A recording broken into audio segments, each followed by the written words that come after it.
Hey, you. Yeah, you, right there, watching this. Lean in for a second, because I need to tell you something that might just make your stomach drop. Imagine you're at home, lights off, phone on silent after a long day, and suddenly your screen lights up with another message. Not from a friend, not from family.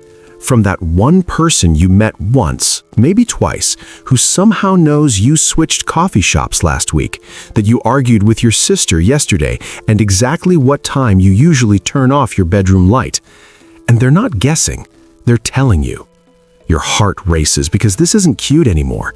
This isn't, they really like me. This is the moment you realize someone has crossed the line from interested to obsessed. And the scariest part? Most of us miss the early signs until it's too late, until we're looking over our shoulder, deleting apps, changing numbers, or worse. I'm not here to scare you for the sake of it. I'm talking to you like we're sitting on my couch right now, mugs of tea in hand, because this stuff is real. It happens to normal people every single day. And if I can give you even one sign that keeps you safe, then we're doing this right. Stick with me, because by the end of this, we're going to walk through every single red flag, the psychology behind why some people become obsessed, real stories that will make you nod and go, that happened to my mate too, and exactly what to do if you spot it. You're not going to want to stop watching. Promise. Let me start with something that happened to my friend Sarah last year. Sarah's the kind of girl everyone loves. Funny, kind, works in marketing in Manchester, always posting her weekend hikes on Instagram. Nothing flashy. One day at a networking event, she chats with this guy. Let's call him Mark. Polite, smiles a lot, asks about her dog. Normal, right? 2 days later, he's liked every single photo on her feed going back 3 years. Then the DMs start. Hey, saw you went to that new trail in the Peak District. I was there last month too. Cool. But then it's, how's your mom doing after her operation? You mentioned it in stories. She never told him her mom's name, never posted the hospital stuff publicly. At first, she laughed it off. He must have friends in common, she told me. But then the good morning texts turned into good night voice notes.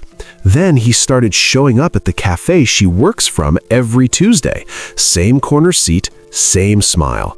And when she finally said, look, this is too much, he sent her a 20-paragraph message about how she was the one and how he'd been dreaming about her since the day they met. That's when it hit her. This wasn't a crush. This was obsession, and it only got darker from there. See, that's the thing nobody tells you. Obsession doesn't always look like a movie stalker in a hoodie. It starts soft. It starts with someone seeming really, really into you. And because we're human and we like feeling wanted, we sometimes miss the moment it flips. So let's talk about the very first sign that should make you pause. Number 1, and this one's huge, the constant flood of communication. Not the cute thinking of you once a day.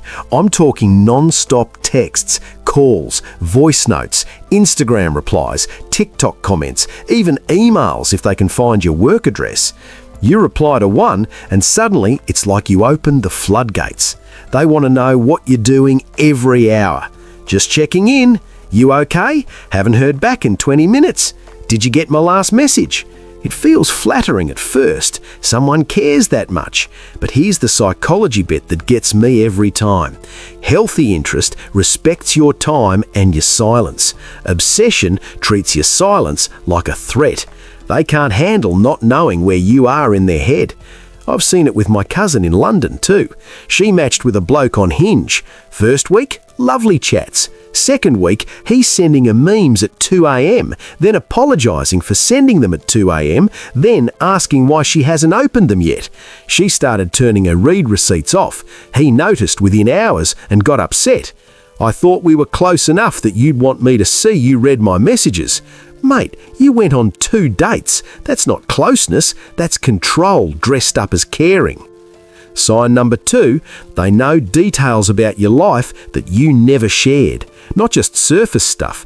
They'll casually drop that your best friend from uni just got engaged, even though you never posted it and you definitely never told them. Or they'll mention the exact route you take to the gym. Or they'll say, hope your boss chilled out after that meeting you were dreading. How the hell did they know? This one scares me because it's invisible until it isn't.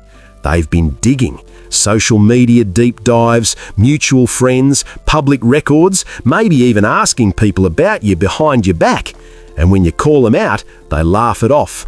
I just pay attention to you. No, paying attention is remembering your coffee order. This is surveillance. Let me tell you about James. He's a mate from uni, lives in Bristol now, works in finance. Super private guy. He started seeing this girl, and within a month, she knew the name of the street where his nan lives in Ireland. He'd never mentioned it. Turns out she'd gone through his LinkedIn connections, found his mum, and had a whole conversation with her just to learn more about the family. James laughed at first. Then he felt sick. Because that's not interest, that's crossing every boundary without even asking. Sign 3, and this one can sneak up fast, extreme jealousy and possessiveness over the smallest things. Not just, who's that guy liking your stories? I mean, they get dark if you even mention a colleague, a childhood friend, or, God forbid, an ex. They'll say things like, I don't like how he looks at you, even though they've never met the bloke. Or they'll guilt you for spending time with your own mates. I thought tonight was about us. Psychologists call this objectification. In their head, you're not a full human with your own life. You're theirs.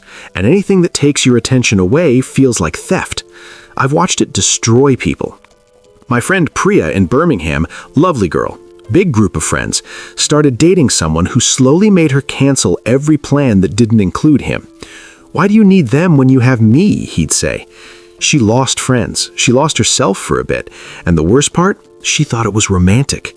That's how sneaky obsession gets you. Sign 4, they show up uninvited. At your work, at the pub you mentioned once, at your gym, at your sister's birthday, even though you never asked them to come. They frame it as a cute surprise. I was just in the area. But you never told them the area. Or you did once, weeks ago, and they remembered. And now they're there, smiling like it's normal. My neighbor back home in Leeds had this happen. She was seeing someone casually.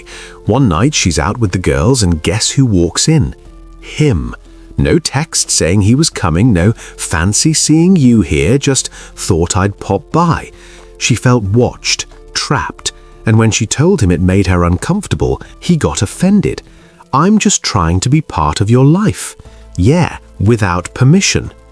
Sign 5. This one's the emotional roller coaster, love bombing followed by sudden control. They shower you with compliments, gifts, grand gestures in the beginning. You're perfect. You're the one they've waited for their whole life. It feels amazing. Then, once you're hooked, the mask slips and the rules start. Who you can see, what you can wear, how you should reply to messages. Suddenly, the person who called you a goddess is criticizing your friends, your job, even your laugh. It's a classic tactic. Psychologists say it's designed to create dependency fast, make you feel like nobody else will ever love you this much. I've heard so many stories where people stayed way longer than they should have because the love bombing made them doubt their own gut. But he used to be so good to me, they say. No, love, that was the bait. Sign 6. They monitor your every move online and off. They like every old photo the second you post something new. They watch your stories within seconds. They ask where you are constantly, even when you're just popping to the shops. Some go further, checking your location if you ever shared it once, or creating fake accounts to watch you when you block them. This one hits different because in 2026, we all live half our lives online. It feels normal until it's not. Until you realize they're more invested in your digital life than you are. Sign 7. They refuse to accept no or any boundary you set. You say you need space, they push harder. You say you're not ready for something serious, they talk about marriage. You block them, new number, new account. I just needed to explain. Boundaries are the enemy to an obsessed person because boundaries mean they don't control the story. And sign 8, the one that should make you run, any hint of threats, even subtle ones. I don't know what I'd do without you. If you leave, I might not be okay. Or worse, direct stuff like you'll regret this. Emotional blackmail, guilt trips, or actual threats to your reputation, your job, your safety. That's when it stops being obsession and becomes dangerous. Now, I want to pause here, because I know some of you are watching and thinking, wait, that's happening to me right now. Or maybe it happened to your sister, your best mate, or even you last year. You're not crazy. You're not overreacting, and you're definitely not alone. Obsession like this often comes from the other person's deep insecurities, anxious attachment, or sometimes straight-up personality disorders. But that's not your job to fix. Your job is to protect your peace. Let me tell you one more story that still gives me chills. This happened to a girl I know in Glasgow. We'll call her Emma. She was seeing someone for 3 months. Everything seemed great until she tried to end it gently. He started parking outside her flat, texting her mum from a fake number, pretending to be a concerned friend. He even showed up at her work Christmas party with a gift, telling her colleagues they were engaged. She had never said yes to any of it. The police had to get involved. She moved flats, changed her number twice, and she still looks over her shoulder sometimes. Emma told me later, the worst part wasn't even the fear. It was the way I started doubting myself. Was I leading him on? Did I give him the wrong idea? No, love, you were just being kind, and kindness is not an invitation for obsession. So what do you actually do if you spot these signs? First, trust your gut. That uneasy feeling, it's there for a reason. Document everything, screenshots, dates, times. Tell a trusted friend or family member so you're not carrying it alone. Set hard boundaries and stick to them even when they guilt you. Block, don't just mute. And if it escalates, showing up, threats, anything that makes you feel unsafe, please contact the police or a domestic abuse helpline. In the UK, there's the National Stalking Helpline. In the States, the Stalking Resource Centre. You don't have to wait until something really bad happens.